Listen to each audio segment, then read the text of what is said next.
Hey, how's it going? I'm coming at you here from beautiful and sunny Mexico City. Today I'm going to go over a question I get a lot, and that is accommodation. Where do you stay and how do you stay when you travel around the world? So I'm going to go over camping, hostels, hotels, and private accommodation. So please follow me along.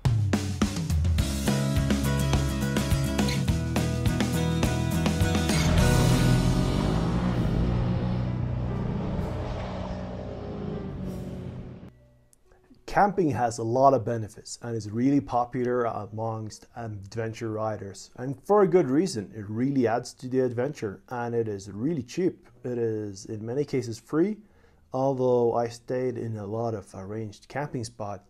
Camping gives you a lot of freedom, but there's some negatives too. You are out in the elements and at the mercy of the weather, and it is dangerous in some parts of the world. And something you have to think of, you have to carry all your stuff. There's a lot of stuff you bring for camping, not only your tents and your sleeping bag, it's the stoves, and you have to bring water and food enough to get by for as long as you want to camp.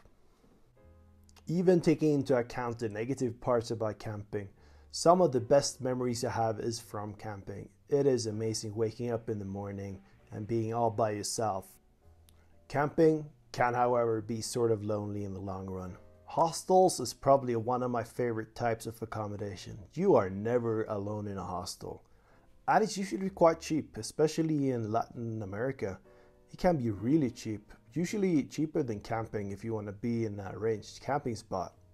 And taking into account security, hostels are usually pretty good.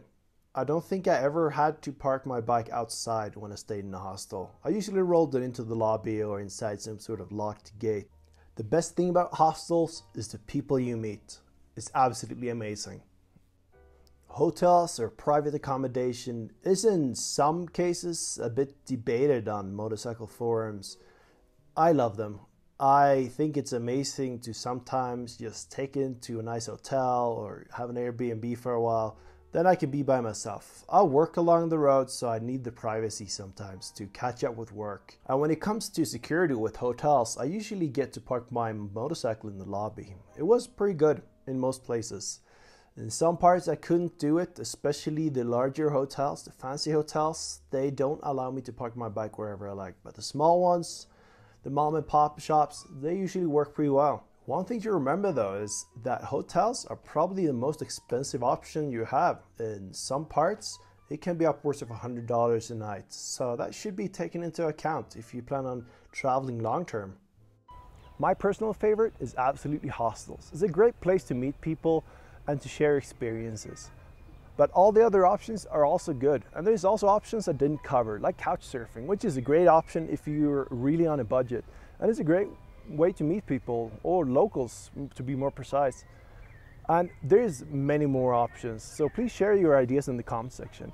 And if you subscribe, that will really help me to make future videos. Thank you and see you next time.